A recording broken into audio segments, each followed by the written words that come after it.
فرمایا تھا اے میرے صحابہ جب تم جنت کی کیاریوں سے گزرا کرو تو کچھ سن لیا کرو۔ صحابہ نے عرض کیا تھا یا رسول اللہ یہ کیا معاملہ آپ فرما رہے ہیں؟ میرے آقا نے فرمایا تمہارے سمجھ میں معمہ نہیں آ رہا ہے تو یہ سمجھو جہاں اللہ اور اس کے رسول کا ذکر ہو وہاں بیٹھ کر کے کچھ سن لیا کرو۔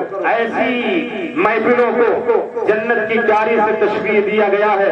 یہ وہ محفلیں ہیں کہ ایسی محفلوں میں ہر آدمی نہیں آتا ہے۔ آدمی یہ سوچتا ہے ہم گھر پہ بیٹھ کر کے محفل کو سن لیں گے، اپنی بستر پہ لیٹ کر کے محفل کو سن لیں گے، صبح ہم پوچھ لیں گے کون مولانا کتنا دہاڑ رہا تھا، کون شاعر کی سانس کتنی لمبی چل رہی تھی، کس کی آواز کتنی لمبی تھی، یہ آپ ایک دوسرے سے تو پوچھ سکتے ہیں، لیکن غیور مسلمانوں ایسی محفلوں میں اللہ کی رحمت کا جو نزول ہوتا ہے، اللہ کی رحمت کاملہ کا جو نزول ہوتا ہے، فرشتوں کا جو نزول ہوتا ہے، وہ فرشتے اپنے نورانی پروں سے جو تمہیں ڈھانپ لیتے ہیں ایسے محفلوں میں بیٹھنے والوں کو اس برکت مبارکہ سے اور اس نعمت عظمہ سے وہ لوگ محروم رہ جائیں گے جو اپنے گھروں پہ بیٹھ کر کے محفل میلاد کے سماعت کر رہے ہیں۔ یہ وہ محفلیں ہیں کہ ایسی محفلوں میں آدمی یہ سوچتا ہے کہ ہم جائیں گے نہیں، کوئی ہمیں چاہے جتنا بلائے، لیکن میں یہ کہتا ہوں ایسا نہیں ہے۔ وہاں عالم تو یہ ہے کہ تمہاری دل کی یہ بات ہے،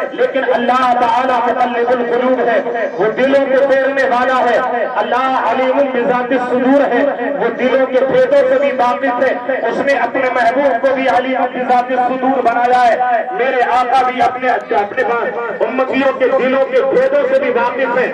آج اس محفل مبارک میں جتنے بھی لوگ آئے ہر آدمی قابل مبارکباد ہے، لائق تحسین ہے۔ آپ بڑے خوش نصیب ہیں کہ آپ شریف ہوئے ہیں، لیکن جو لوگ نہیں آ پائے وہ ان کی کم نصیبی ہے، اس لیے کہ ایسی محفلوں میں ہم کسی کے بلانے سے نہیں جایا کرتے ہیں، بلکہ جس کی محفل ہوتی ہے جب اشارہ آمینہ کے لال کا ہوتا ہے، جب اشارہ مدینے کے تاجدار کا ہوتا ہے، جب اشارہ انیس الغریبین کا ہوتا ہے، جب اشارہ مراد المشتاقین کا ہوتا ہے، جب اشارہ طٰہٰ و یاسین کا ہوتا ہے، جب اشارہ سراج المنیر کا ہوتا ہے، جب اشارہ مکی اور مدنی تاجدار کا ہوتا ہے، جب اشارہ بانی محفل، جب اشارہ مالک محفل کا ہوتا ہے، جب اشارہ مکی اور مدنی تاجدار کا ہوتا ہے، جب میرے آقا کا اشارہ ہوتا ہے، ادھر ہم غلامان غوث اپنے مانگنے نبی کے اشارے پہ ایسی محفلوں میں آتے ہیں تو عالم یہ ہوتا ہے، ایک عاشق رسول کہتا ہے کہ جسے چاہا در پہ بلا لیا،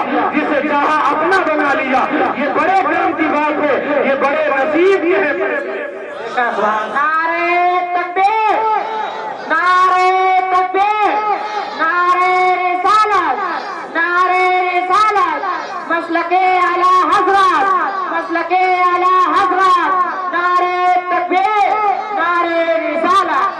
سبحان اللہ، سبحان اللہ، بے شک۔ اے لوگوں ایسی محفلوں میں آیا کرو تو نبی پہ درود پڑھا کرو۔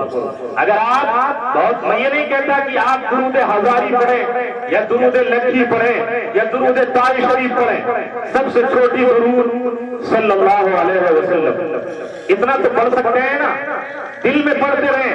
درود وہ ہے جو میرے نبی کی بارگاہ میں قبول کیا جاتا ہے۔ ایک عاشق رسول نے کہا تھا کہ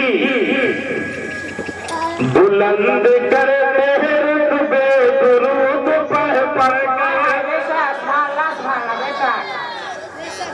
بلند کرتے ہیں رتبے درود پڑھ پڑھ کے، کہ بلند کرتے ہیں رتبے درود پڑھ پڑھ کے، اور خدا کے متقی بندے درود پڑھتے ہیں، خدا کے متقی بندے درود پڑھتے ہیں، خدا کے متقی بندے درود پڑھتے ہیں، اور پریشان حال رکھا تھا جنہیں غریبی نے۔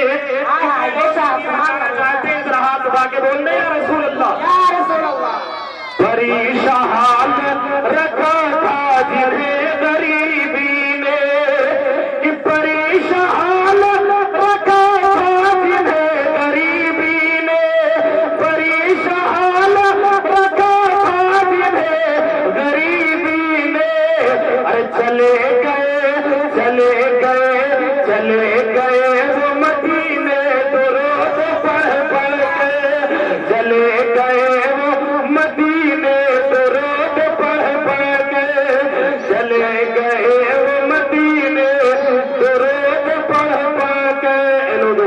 یہ سمجھتے ہو کہ ہم درود پڑھ رہے ہیں فقط میرا فائدہ نہیں. حضرت بایزید بستامی رحمہ اللہ کی بارگاہ میں ایک عورت حاضر ہوتی ہے, عرض کرتی ہے میرے آقا میری کوئی اولاد نہیں تھی, میری ایک اکلوتی بیٹی تھی, میں اپنی لاڈلی سے بڑی محبت کرتی تھی, بڑی پیار کرتی تھی. سرکار میری بیٹی کا انتقال ہو گیا, ابھی تک میں نے اسے دلہن نہیں بنا پایا تھا. ہر ماں کے دل کی آرزو ہوتی ہے, اگر بیٹا ہے تو دل کی آرزو ہوتی ہے اے کاش میں اپنے بیٹے کو دولہا بنا کے دیکھ لوں. اگر بیٹی ہے تو ماں کے دل کی آرزو ہوتی ہے کہ میں اپنی بیٹی کو دلہن بنا کر کے دیکھ لوں. وہ عورت حاضر ہوئی, عرض کرتی ہے سرکار میری ایک اکلوتی بیٹی تھی اور میرے گھر میں کوئی اولاد نہیں تھی, اللہ نے مجھے ایک بیٹی سے نوازا تھا. اتفاقاً رب کی مرضی کے مطابق ابھی میں نے اسے دلہن نہیں بنایا تھا, ابھی میں نے اس کا نکاح بھی نہیں کیا تھا. سرکار میری بیٹی کا انتقال ہو گیا, میں نے اپنی لاڈلی کو خواب میں دیکھا ہے کہ میری لاڈلی جہنم کے انگاروں میں پھٹک رہی ہے, میری لاڈلی جہنم کے انگاروں میں جوجھ رہی ہے, میری لاڈلی پہ عذاب کیا جا رہا ہے, میری لاڈلی پہ فرشتے کوڑے برسا رہے ہیں, میری بیٹی کے فرشتے عذاب دے رہے ہیں. سرکار کرم فرمائے, دعا فرما دے اللہ میری بیٹی کو عذاب سے رہائی عطا فرما دے, میری بیٹی کو اللہ تبارک و تعالی جنت الفردوس میں اعلیٰ مقام عطا فرما دے. حضرت بایزید بستامی رحمت اللہ تعالیٰ علیہ فرماتے ہیں جا اللہ تیری بیٹی کے گناہ کو معاف فرمائے گا. اب وہ بیٹی آتی ہے اور اب وہ عورت آتی ہے گھر کے اوپر, اور جب وہ گھر پہ پہنچتی ہے پھر رات کے خواب دیکھتی ہے. ادھر حضرت بایزید بستامی نے دعا دیا تھا, ادھر اب جب رات آئی ہے وہ عورت اپنی لاڈلی کو خواب میں دیکھتی ہے, دیکھنے کے بعد میں پوچھتی ہے اب عالم یہ ہے پہلے دن جو دیکھا تھا تو جہنم کے انگاروں میں تھی, جہنم کے آگ میں چل رہی تھی, فرشتے آگ کے کوڑے برسا رہے تھے, آگ کے صندوق میں اسے کہیں بند کیا جا رہا تھا, لیکن اب جب اسے دیکھ رہی ہے تو عالم جو ہے وہی لاڈلی ہے, وہی بیٹی ہے, اسی عورت کی نور نظر ہے. وہ بیٹی ہے جنت کے باغات میں ٹہل رہی ہے, شہد کے نہر سے دودھ پی رہی ہے, شہد کے نہر سے شہد پی رہی ہے, دودھ کے نہر سے دودھ پی رہی ہے. اور جنت کے تمام تر میوہ جات سے اسے آراستہ و پیراستہ کر دیا گیا ہے. اس عورت نے پوچھا تھا اے میری لاڈلی یہ بتاؤ آخر آج سے گزشتہ رات میں نے جب تمہیں خواب میں دیکھا تھا تو میں نے یہ دیکھا تھا تمہارے اوپر عذاب کیا جا رہا تھا, تم جہنم کے انگاروں میں چل رہی تھی, فرشتے تمہارے اوپر عذاب کر رہے تھے, تمہارے اوپر آگ کے کوڑے برسائے جا رہے تھے. میرا دل نہیں مانا, میں ایک اللہ کے ولی کی بارگاہ میں حاضر ہو کر کے تمہارے لیے دعائیں مغفرت کرانے کے لیے حاضر ہوئی تھی. ذرا یہ بتاؤ آج تمہیں میں جنت کے باغات میں دیکھ رہی ہوں, جنت کے تمام تر آرائشوں سے تمہیں آراستہ و پیراستہ کر دیا گیا ہے. اے میری بیٹی یہ بتاؤ کہ تمہیں نعمت عظمیٰ ملی ہے تو کیسی ملی ہے؟ وہ بچی عرض کرتی ہے اے میری والدہ سنو, آپ ادھر اللہ کے ولی سے دعا کرانے کے لیے نکلی ہے, اتنے میں ایک نوجوان اس گاؤں سے نکلا ہے جس گاؤں کے قریب میری قبر ہے, جس قبرستان میں مجھے دفن کیا گیا ہے. جب ایک نوجوان کا گزر ہوا ہے, راستہ قبرستان سے ہو کر کے جاتا تھا, راستے سے گزر ہوا ہے, اور جب اس نوجوان کا گزر ہوا ہے اس اللہ کے بندے نے فقط ایک مرتبہ آمنہ کے لال پہ درود پڑھ لیا تھا, مدینے کے تاجدار پہ درود پڑھا تھا, انیس الغریبین پہ درود پڑھا تھا, مراد المستقیم پہ درود پڑھا تھا. اے میری ماں اس کے درود پڑھنے کی برکت سے فقط میری ہی نہیں بلکہ اس قبرستان میں جتنے مردے دفن تھے اے میری ماں اللہ نے سارے مردوں کی مغفرت فرما کے جنت الفردوس.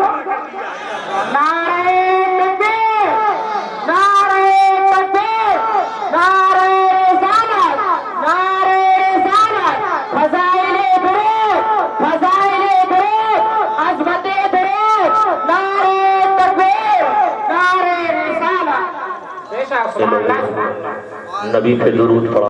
انیس الغریبین سے رشتہ جوڑا ہے, مراد المستقیم سے رشتہ جوڑا ہے, طٰہٰ و یاسین سے رشتہ جوڑا ہے. کہ جب سارے رشتے منقطع ہو گئے ہیں, سارے رشتے مستثنی ہو گئے ہیں, سارے رشتے ٹوٹ گئے ہیں, تو آمنہ کے لال کا رشتہ کام آ رہا ہے, مدینے کے تاجدار کا رشتہ کام آ رہا ہے. تبھی تو عاشق رسول کہتا ہے سرور عالم کا ایسا آستانہ ہے جس جگہ فرشتوں کا روزانہ جانا ہے. موت سے کبھی سننی اس لیے نہیں دیکھتے, موت میرے آقا کے دید آئے ہائے بے شک سبحان اللہ, سبحان اللہ, بے شک آئے ہائے بے شک سبحان اللہ. اپنے آقا سے رشتہ جوڑو. سب سے زیادہ حدیثیں انہی سے مر گئی. حدیث سنیں, حدیث پاک ہے. عن ابي هريره قال رسول الله صلى الله عليه وسلم اذا مات الانسان انقطع عمله الا من ثلاث صدقه جاريه او علم ينتفع به او ولد صالح يدعو له.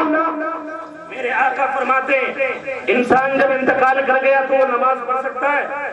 ذرا بولے کچھ. نہیں پڑھ سکتا ہے نا. زکات دے سکتا ہے؟ نہیں دے سکتا ہے. حج کر سکتا ہے؟ نہیں کر سکتا ہے. لیکن آقا فرماتے ہیں تین چیزیں ایسی ہیں جو مرنے کے بعد بھی فائدہ دیتی ہیں. تین چیزیں ایسی ہیں جو مرنے کے بعد بھی فائدہ دیتی ہے. وہ تین چیزیں کیا ہیں؟ آقا فرماتے ہیں صدقۃ جاریہ. صدقہ جاریہ. صدقہ جاریہ کیا ہے؟ مسجد بنوا دینا, مدرسہ بنوا دینا, یا کتابیں خرید کے بچوں کے پڑھنے کے لیے دے دینا. یہ صدقہ جاریہ ہے. اور آج مسجد سے مسجد کے لیے اعلان کیا جائے تو لوگ کہیں گے لا الہ 10 روپے چھٹا رکھا ہے. ارے تم ہوٹلوں میں بیٹھ کے اپنے دوستوں کے اوپر ہزاروں خرچ کر سکتے ہو. جس رب نے تمہیں دولت دیا ہے, جس رب نے تجھے مال دولت دیا ہے, جس رب نے تمہیں ثروت دیا ہے, جس رب نے تمہیں رئیس بنایا ہے.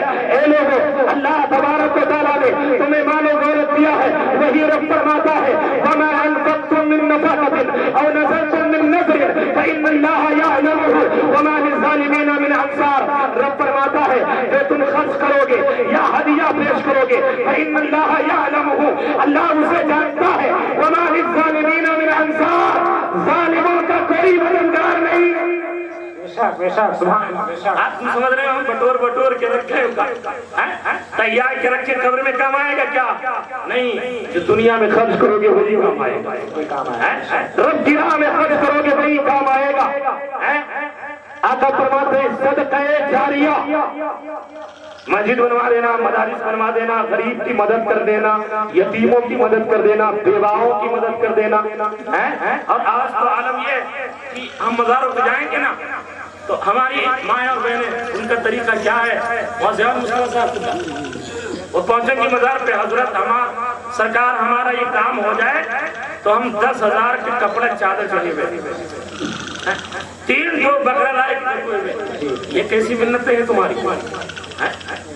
یہ کیسے؟ ارے اگر قبر پر چادر ہی ڈالنا ہے تو پھول ڈالو, پھول کی چادر ڈالو. حضرت فرماتے ہیں قبر پہ اگر ایک چادر ہے تو دوسری چادر نہیں ڈالنی ہے نا. یہ فضول خرچی کیوں؟ اس لیے چادر مزاروں پہ کیوں ڈالی جاتی ہے؟ تاکہ عام قبروں میں اور اللہ کے ولیوں میں تفریق ہو جائے, امتیاز ہو جائے, ہے نا. اسی وجہ سے ڈالا جاتا ہے. لیکن آج تو ہم 1000 کی چادر, 10,000 کی چادر. یار غریب نواز کی بارگاہ میں تم پہنچے, تم نے 5,000 کی چادر چڑھا دیا, 10,000 کی چادر چڑھا دیا, 15,000 کی چادر چڑھا دیا, 1,000 کی چادر چڑھا دیا. اور یہ سید سلام رسول غازی علیہ رحمت کی بارگاہ میں جو چور بیٹھے ہوئے ہیں ان کے جیب بھرنے کے لیے ہم ہزاروں کی چادریں چڑھاتے ہیں. اور چڑھانے کے بعد میں پھر وہ لوٹ کے آتی ہے اسی دکان سے دن بھر میں 10 مرتبہ بکتی ہے وہی چادریں, اور پھر اسی کو ہم خریدتے ہیں. کیوں نہ ہم پھول کی چادر ڈالتے ہیں جس کے بارے میں عالم یہ ہے اگر ہم سید سالار مسعود غازی علیہ رحمت کی بارگاہ میں 1,000 کی پھول کی چادر چڑھائیں گے, میرا غریب نواز اور میرا سید سالار اتنا راضی نہیں ہوگا جتنا راضی پھول کی چادر سے ہوگا. اور مجھے آگے بڑھ کر کے کہنے دیا جائے کپڑے کی چادر اڑانے سے بہتر یہ ہے تم اپنے محلے میں نظر ڈالو, اگر کوئی یتیم بچی نظر آئے, یتیم بیوہ نظر آئے, اگر کوئی یتیم بچہ نظر آئے, بیوہ کے سر کو ڈھانپ دو, یتیم بچی کے سر کو ڈھانپ دو, یتیم بچے کا کپڑا پہنا دو. میرا سید سالار اتنا راضی نہیں ہوگا ان کی قبر پہ چادر چڑھانے سے جتنا راضی میرا سید سالار اس وقت ہو جائے گا جس کے لیے انہوں نے اپنی گردن کٹائی ہے. اور اگر غریب نواز نے اپنے ہاتھ کو اٹھا کر کے رب کی بارگاہ میں عرض کر دیا میرے مولا اس نے تیرے محبوب کی سنت کو ادا کیا, اسے مالدار بنا دے, وہ دعا قبول ہوگی تمہاری. طرز عمل ہمارا ہونا چاہیے. اور آج تو ہر طرح کی منتیں ہم مانتے ہیں. ہماری مائیں اور بہنیں یہ کیوں نہیں منتیں مانتی, ہم یہ کیوں نہیں منتیں مانتے کہ سرکار اگر ہمارا یہ کام ہو جائے تو یا اللہ میں تیری بارگاہ میں 4 رکعت نماز نفل ادا کروں. یہ منت کیوں نہیں مانتے؟ کیوں؟ اس میں وضو کرنا پڑے گا, مصلی بچھانا پڑے گا, ہے نا. ہاں, یہ منت کیوں نہیں مانتے ہم؟ سرکار ہمارا یہ کام ہو جائے تو ہم ایک پارہ پڑھ کر کے آپ کو ایسا ثواب کریں گے. یہ منتیں ہم نہیں مانتے. ہم بکرا کٹا دیں گے, پوری چوہدری میں جا کے کرا دیں گے, ہاں چادریں چڑھا دیں گے, لیکن ہم یہ منتیں نہیں مانتے. کیوں؟ اس میں محنت و مشقت ہے. اور مشوہر کی کمائیے, بپا کی کمائیے, بھیا کی کمائیے, اس کو خرچ کر رہی. کمانا ہو تو پتا چلے, وہاں تو 1000 کی چادر مان دیا. ارے منت 2 روپے کی بھی ہو سکتی ہے, 1 روپے کی بھی ہو سکتی ہے, 10 روپے کی بھی ہو سکتی ہے. کوئی ضروری نہیں ہے 5000 کی منت ہو, کوئی ضروری نہیں ہے 1000 کی منت ہو. ہاں, اگر لو لگانا ہے تو غریب سے, حضور غوث اعظم سے لو لگاؤ. پارہ پڑھ کر کے ایسا نے ثواب کرو, نوافل پڑھ کر کے ایسا نے ثواب کرو. سرکار غوث اعظم سے لو لگاؤ, سید سالار سے لو لگاؤ, غریب نواز سے لو لگاؤ, مخدوم اشرف سے وابستہ ہو جاؤ. سرکار وارث پاک کے دامن سے وابستہ رہو. سرکار صابر پاک کے دامن سے وابستہ رہو. حضور اعلیٰ حضرت کی محبت کا اپنے سینے کو مدینہ بناؤ. حضور مفتی اعظم کے محبت کا اپنے سینے میں ہزاروں دیپک جلاؤ. سرکار تاج الشریعہ کے محبت کا اپنے سینے میں سینکڑوں دیپک جلاؤ. اور عالم یہ ہوگا کہ جب ان سے محبت کرو گے تو ادھر سرکار غوث اعظم اشارہ کریں گے, ادھر غریب نواز اشارہ کریں گے, ادھر سید سالار اشارہ کریں گے, ادھر وارث پاک اشارہ کریں گے, ادھر صابر قلیل اشارہ کریں گے, ادھر مخدوم اشرف اشارہ کریں گے, ادھر سید سالار اشارہ کریں گے, ادھر اعلیٰ حضرت اشارہ کریں گے, ادھر سرکار مفتی اعظم اشارہ کریں گے, ادھر میرا تاج الشریعہ اشارہ کرے گا. اور یہ سارے اشارے